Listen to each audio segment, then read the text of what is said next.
It's a day unlike any other from September to November. It's a day when every man, woman, and child ceremoniously dons familiar attire of red and white and anxiously crowds into the Gridiron Arena to witness the excitement and drama of one of the greatest rivalries college football has to offer.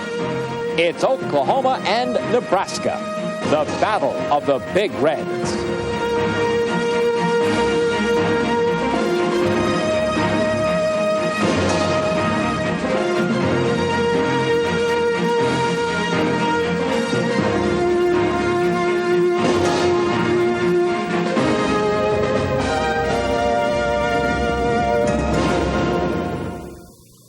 The first meeting between the Cornhuskers from Nebraska and the Oklahoma Sooners would take place in Lincoln in 1912. It was a 13-9 Nebraska victory and would set the stage for a fiercely competitive but cleanly fought conference rivalry.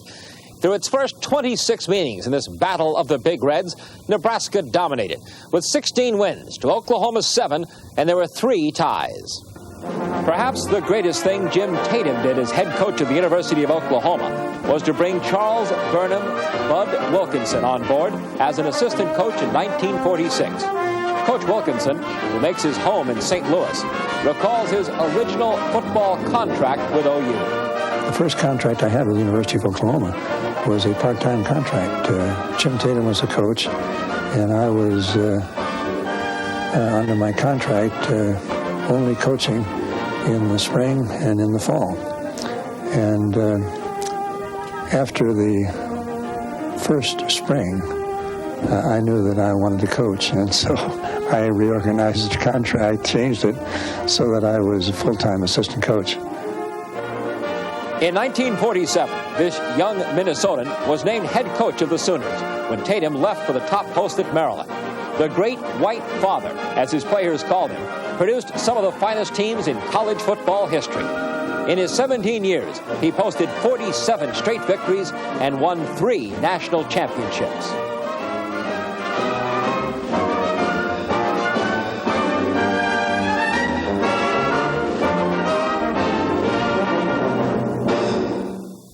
I think that basically discipline is the name of the game. If you don't have total discipline, thorough discipline on your squad and off the field and on the field, you can't go anywhere. The 1950 Nebraska-Oklahoma battle featured 2 sophomore halfbacks who put on quite a show for 54,000 fans at Owen Field in Norman. Oklahoma's own future Heisman winner, Billy Vessels, rushed for 208 yards and scored 3 touchdowns.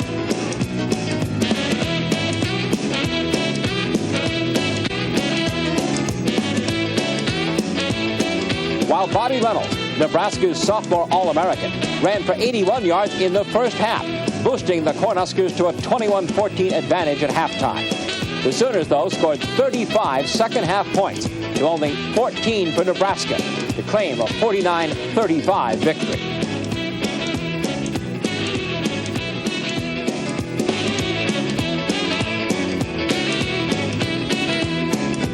In 1959, Bud Wilkinson was in his 13th year at Oklahoma and had compiled a phenomenal record: 117 wins, 11 losses, and 3 ties.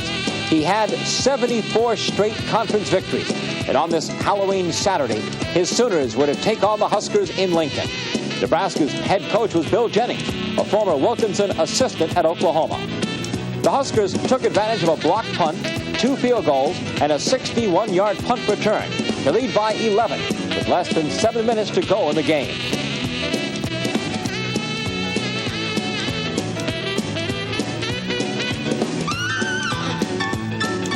After a Nebraska punt gave Oklahoma the ball on their own 41, the Sooners had less than 3 minutes to cover the necessary 59 yards to the goal.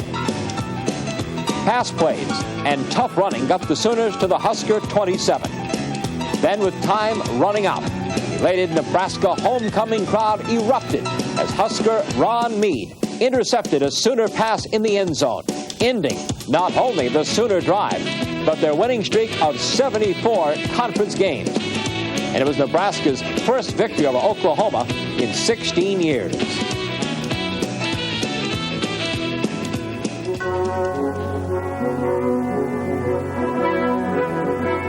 the late 1950s and early 60s, Nebraska football was in a slump.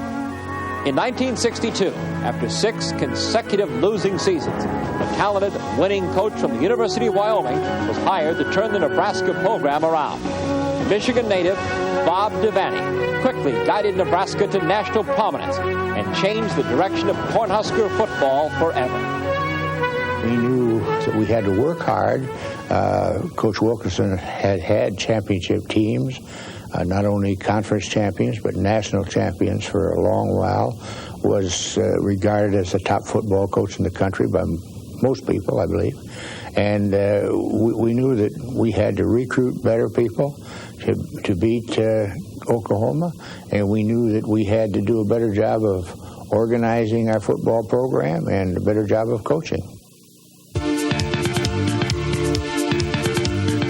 Saturday, November 23rd, 1963. The nation was still in shock over the assassination of President John F. Kennedy in Dallas, Texas. The Sooners were in Lincoln to take on Nebraska at home. It would be the last time a Bud Wilkinson coach team would face the Huskers.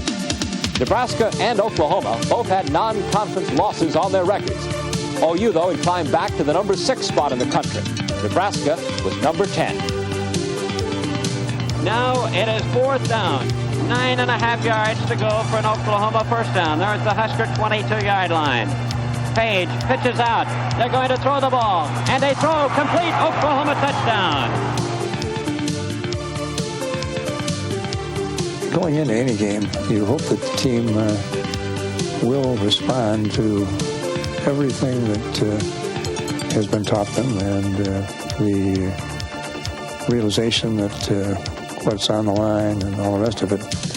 The game is played, and then you immediately know how well the plans were executed, and the opponent is always involved in that too.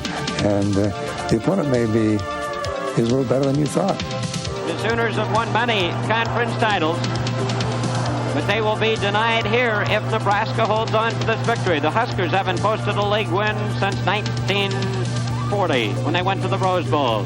Ken McClellan near the goal line, touchdown. When that final gun sounded to signal the end of the game, Bob Devaney and his Big Red team had handed Bud Wilkinson his final loss as a collegiate coach. Bud set a standard of excellence with intense preparation and solid implementation of basics. Wilkinson's teams won national titles in 1950, 1955, and 1956. His resignation meant the end of an era that few thought would ever be close to being duplicated again. And I had utmost respect for Bud Wilkinson. He was an excellent coach, and you didn't beat him very often. Sometimes you'd beat his team, but you wouldn't beat Bud Wilkinson. He was a fine, fine coach and left very few stones unturned on his way to many, many victories. By the time the 1970 season rolled around, Bob Devaney's Big Red machine was primed and ready for action, while fourth-year Sooner coach Chuck Fairbanks was still smarting from 2 4-loss seasons, not to mention a 44-14 pasting at the hands of Nebraska the year before.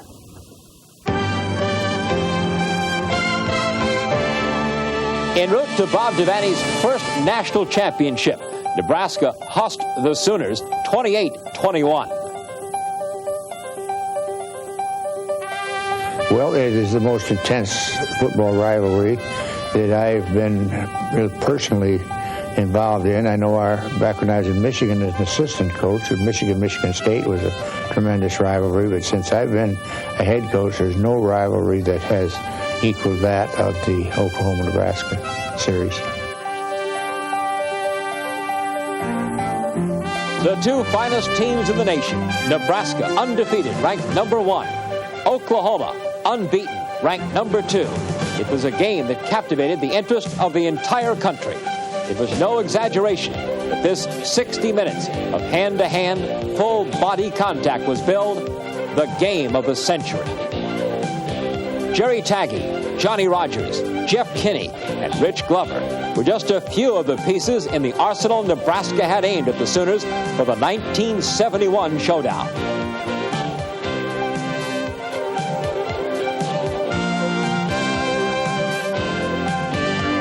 the Sooners sported some pretty impressive names of their own, in the way of Jack Mildred, Greg Pruitt, Steve Aycock, and Derlin Moore. It was a game that was in doubt right until the whistle blew for the end of the game or the gun went off. But it was a game that was probably played more offensively than either coach thought it would be. And probably defensively, it didn't look quite as good.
The final score, Nebraska 35, Oklahoma 31. The game of the century had lived up to all of its advanced billing. Well, Bob was a guy who had a real genius, I think, for getting the most out of the players. You know, he had a good sense of when to lighten up and when to work them hard, and he was very good at delegating authority. He didn't try to do everything. He gave you a job to do and let you do it, and was a good people person. He related well to coaches and to players, and certainly you can't argue with the success he had. He was a tremendous coach over a long period of time. Bob Devaney and his elite squad would go on to defeat Hawaii and Alabama to cap a perfect 13-0 season, bringing home Nebraska's second national championship in as many years. Final rankings found the Big Eight with a 1-2-3 punch, with Nebraska, Oklahoma, and Colorado leading the nation. In 1972, OU avenged the Nebraska loss from the previous year, winning 17-14 in Lincoln. And while that win counted, 3 other conference victories had to be forfeited due to the play of an ineligible freshman quarterback. The 1972 season was history, and so was Chuck Fairbanks. Bob Devaney left his coaching post to become Nebraska's athletic director. Their talented young successors would emerge to produce some of the most powerful and dominating teams in the nation. Barry Switzer took the reins at Oklahoma and never looked back. Nebraska named Devaney protege Tom Osborne. Switzer and Osborne, polar opposites, yet each possessing the talent, drive, and coaching ability to create championship teams.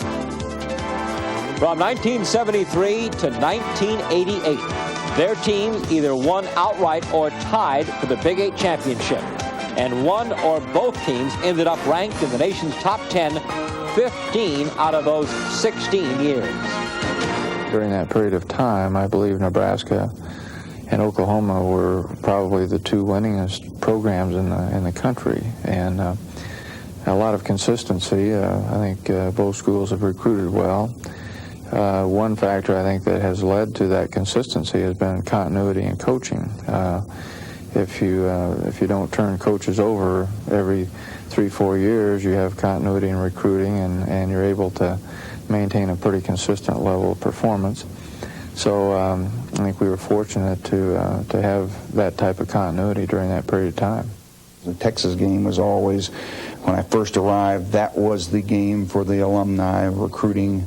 The logistics made that the game for fans and coaches. But the Nebraska game, because of their great tradition and their building with Bob Devaney and Tom Osborne building one of the perennial powers in college football, and with Texas decline somewhat, their valleys and troughs that they experienced for several years. Then I think the Nebraska game became the game on Oklahoma's schedule and replaced Texas.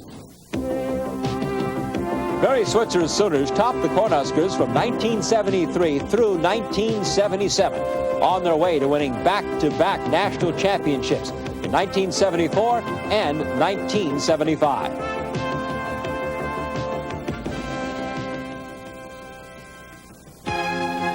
(1978). It was late in the season when the Sooners visited Lincoln for their yearly reunion. OU, 9-0, was ranked #1 in the nation. The Huskers' only blemish in an otherwise perfect season was a night game against Alabama in Birmingham on September 2nd.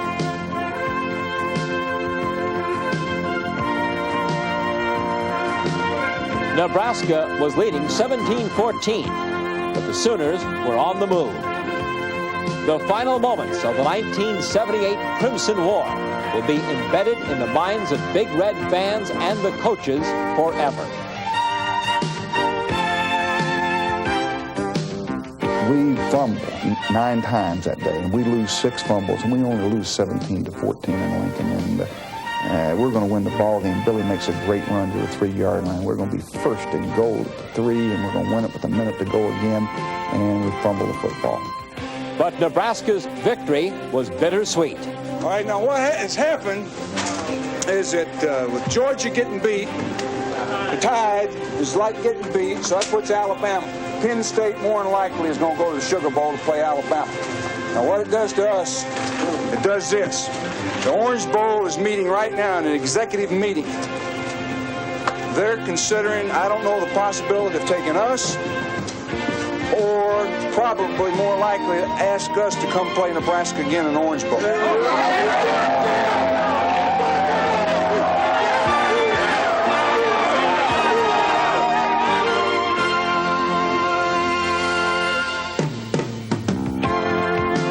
January 1st, 1979, the Orange Bowl was full of red as the Sooners and the Huskers met for the rematch.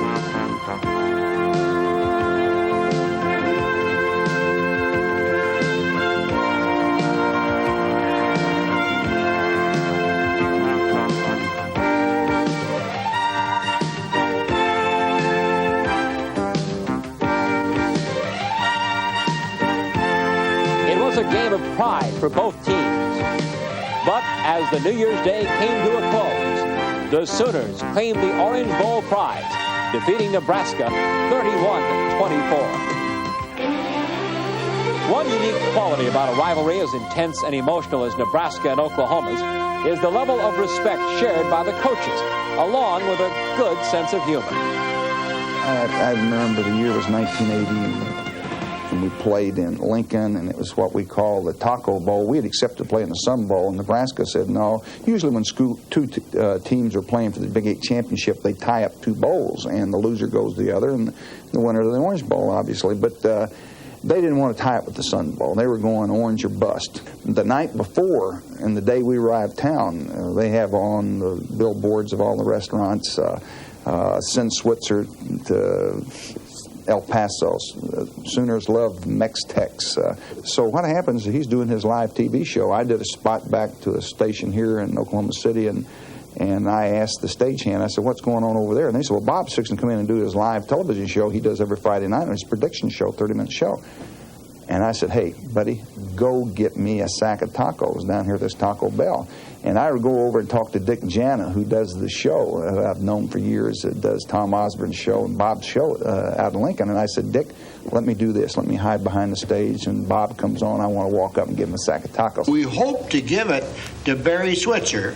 In case Barry didn't get to go to the Orange Bowl, he could eat the pineapple instead of the tamales that they served down there in El Paso. Well, Ray, really, that was the thing. Thanks very much for being here. I guess we pulled out all... Whoa, wait a minute here. I guess he's in person here. God, there's Barry. Hey, I appreciate the pineapple, but I've got a couple of tacos for you, Bob. Oh, God.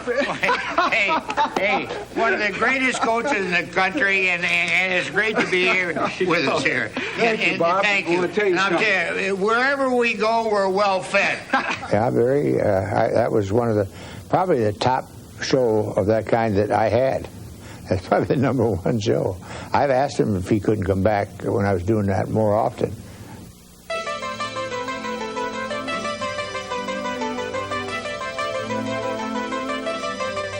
The Sooners, a 2-touchdown underdog, surprised the Huskers, 21-17.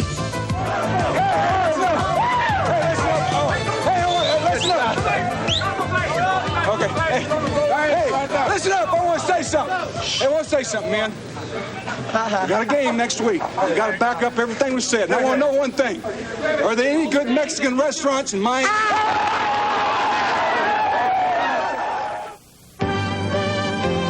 Nebraska defeated the Sooners in 1981, 82, and 83 with big names and big plays from a host of talent that included Heisman winner and 2-time All-American Mike Rozier. Dave Remington won the Lombardi in 81 and 82, then passed it on to teammate Dean Steinkuhler in 83.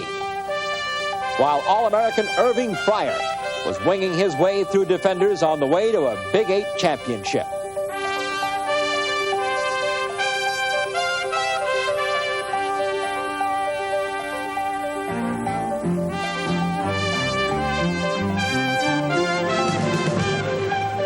During that time, the Sooners came up short on the scoreboard, but saw the likes of halfback standout Buster Rhymes, San Francisco native Steve Sewell, Tulsa blue chipper Spencer Tillman, and few can forget a young powerhouse from Philadelphia, Mississippi, named Marcus Dupree.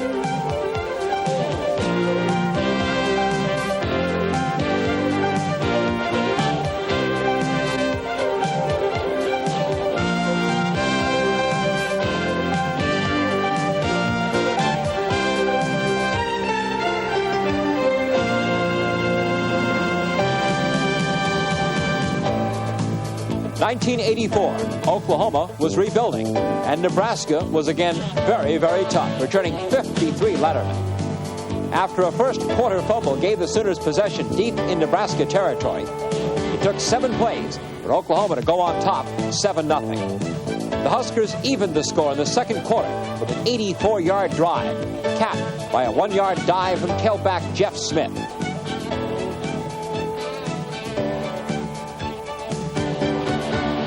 OU quarterback Danny Bradley connected with Buster Rhymes for 31 yards. A Bradley 26-yard dash put OU on the Nebraska 12. On 4th down, Tim Lasher was perfect on a 32-yard field goal attempt. The Oklahoma squad led 10-7. Sooner senior Brian Hall came up with the biggest defensive play in his collegiate career as he stopped Husker Jeff Smith on a tremendous Sooner goal line stand. Late in the game, holding on to a 3-point lead and very deep in their own territory, the Sooners were forced to punt. A dandy 57-yarder fielded by Nebraska's Smith, but OU freshman Richard Dillon stripped the ball. Jeff Hake recovered for Oklahoma. Danny Bradley put the Sooner red cherry on the top as he raced for 29 yards and scored the final touchdown of the day. The victory snapping a 3-game losing streak for the Sooners.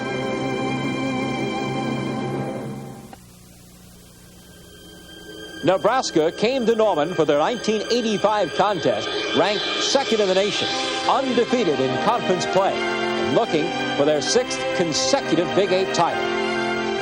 But the Sooners had plans of their own. On their second possession, Oklahoma backed up to their own 12-yard line. True freshman quarterback Jamel Holloway option left, but then handed to tight end Keith Jackson on a reverse. 88 yards later, Jackson was celebrating in the end zone.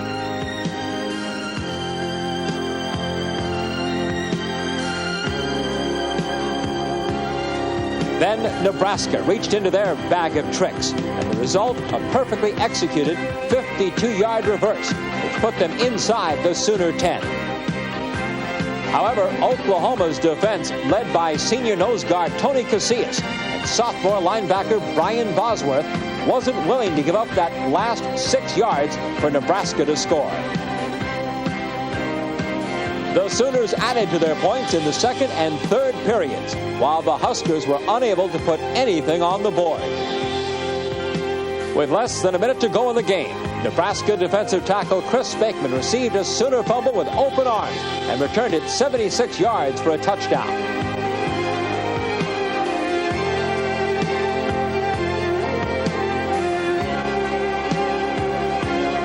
It was too little, too late.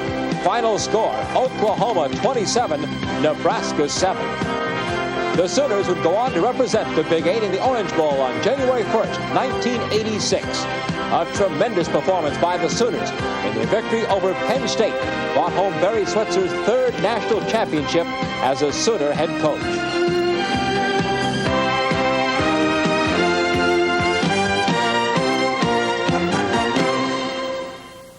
Oklahoma and Nebraska have never had a controversial issue really publicly involved in this ball game.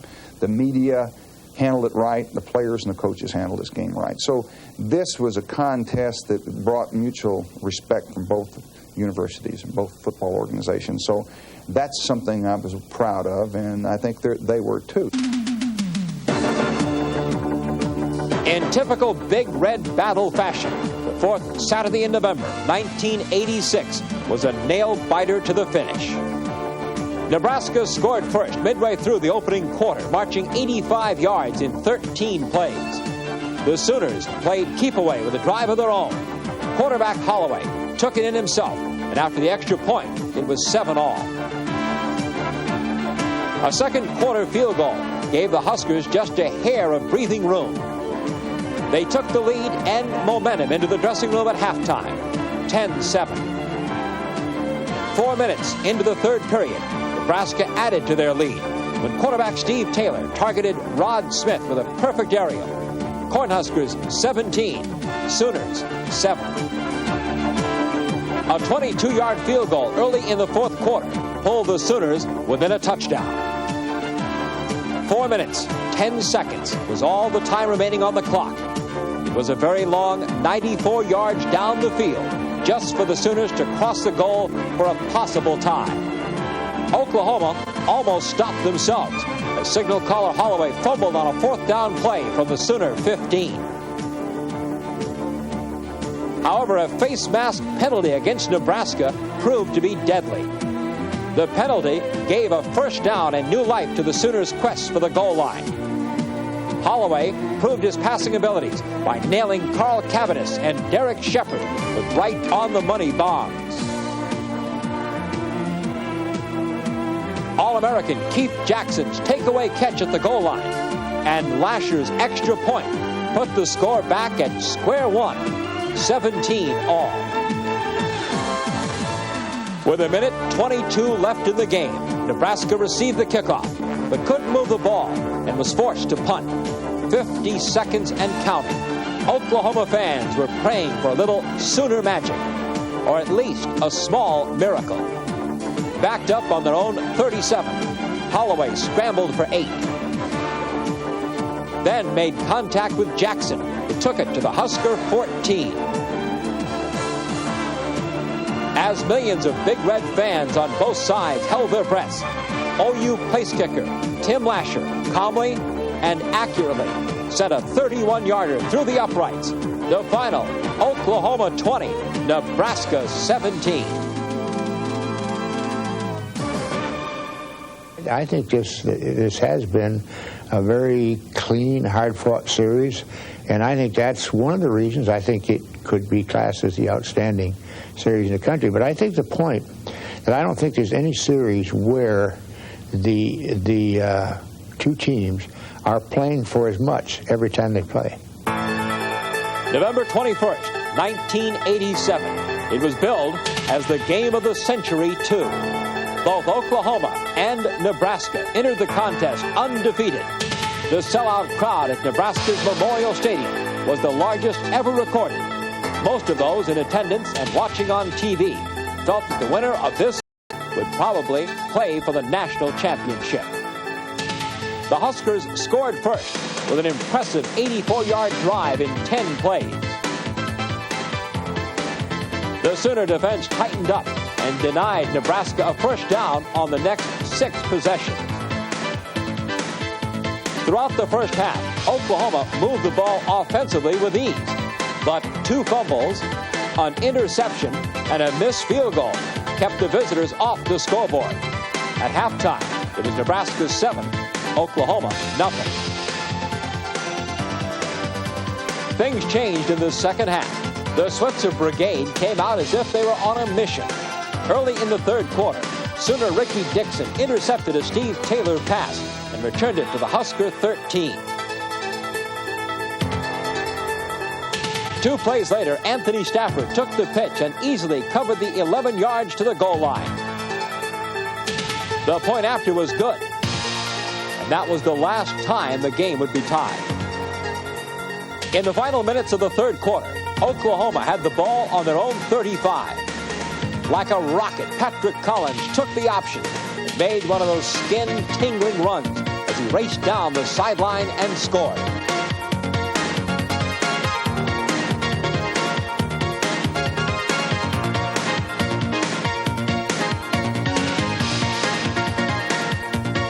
The Sooners had other scoring opportunities, but were plagued with turnovers. The Huskers fought hard, but were unable to score. The final, Sooners 17, Cornhuskers 7.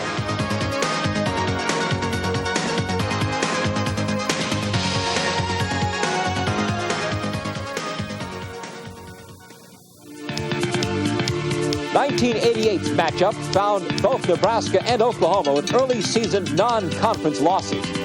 But on this dreary, wet, cold afternoon, the Big 8 title and a trip to the Orange Bowl were still up for grabs. It was a horrible day to play offensive football. And, of course, our defense had worked all year against the wishbone, and I think we probably did as good a job on the wishbone that day as we'd ever done. And Oklahoma, I think, had a good team. We had a good team that day, but that was one of the worst weather conditions that we've ever played in. Usually you'd think that the weather in Lincoln would be worse than in Norman, but I think on that day that was one of the worst we ever played in.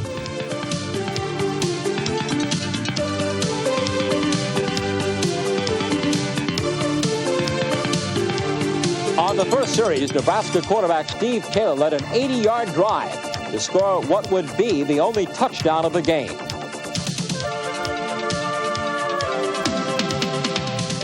Two Husker passes were intercepted by OU's Scott Garl, but the Sooners were unable to turn them into points. The third quarter was more of a battle against the elements than the opponent. A Sooner pass intended for Eric Bross was intercepted by Nebraska.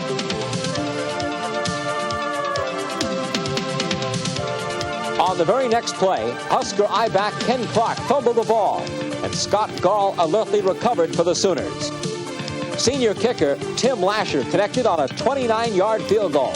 The Sooners were trailing by 4.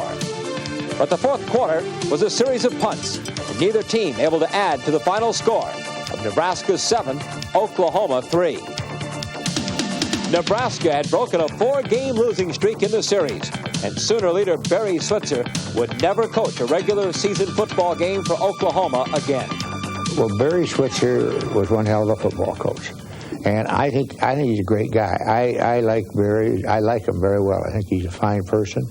And Barry may have taken a little different pattern in life than, say, like Tom, but he was a very excellent football coach when he was coaching. Tremendous coach. And I think Barry, as a person to inspire young men, get them ready for one game, was just tremendous at that. And Barry, if he was beaten, you know, nobody wants to get beaten. He didn't want to get beat, but yet he didn't do a lot of squawking and crying and saying why or giving excuses and that. He took the beating and he come back and he was tougher to beat another time. Now, I think he was an excellent football coach, and I like Barry very much as a person. 1989 was a true test for new OU head coach Gary Gibbs as the Sooners headed for Lincoln to face the 6th-ranked Cornhuskers. After recovering an early Sooner fumble, Nebraska quarterback Jerry Godowski punched it in from the 8 to put the Huskers on the board. It took less than a minute for OU to strike back, thanks to a spiral from quarterback Steve Collins to Arthur Guess.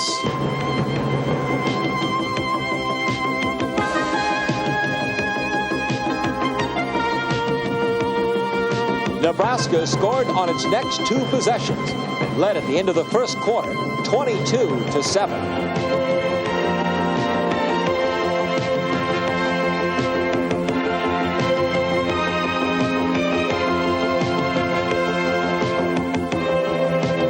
Second quarter points pulled the Sooners to within 7 at halftime. The score, Nebraska 25, Oklahoma 18.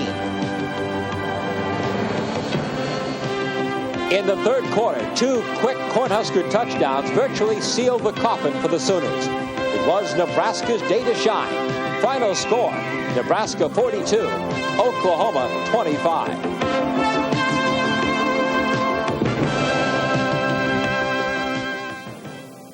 I think Tom Osborne is the best football coach in the country right now. I mean that very sincerely, not just because he's here at Nebraska, but he's had such tremendous record. 1990 marked the 71st Battle of the Big Reds. It was an ideal 67 degrees with a slight breeze. And for the first time in 28 years, the winner of this game was not in the running to capture or share the Big 8 championship title. But it was still Nebraska versus Oklahoma. And for the seniors on both sides of the field, it was a chance to end the regular season on a winning note. The Sooners were prohibited from postseason play, so this contest was like their bowl game.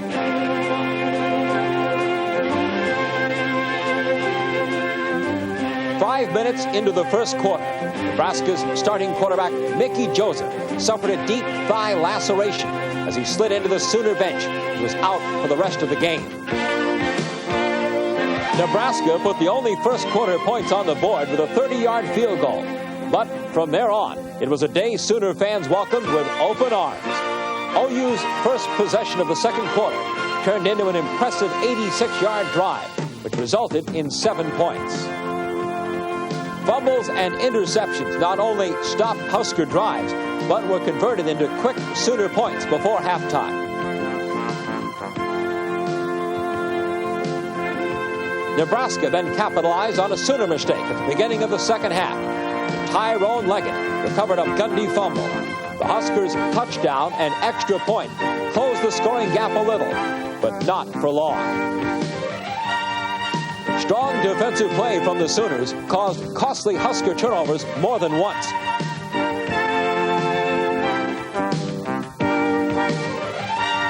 In the spirit of true champions, Tom Osborne's Cornhuskers never gave up. But it was a hungry Oklahoma team that took the honors in the 1990 Big Red Bowl in Norman. The final, Oklahoma 45, Nebraska 10.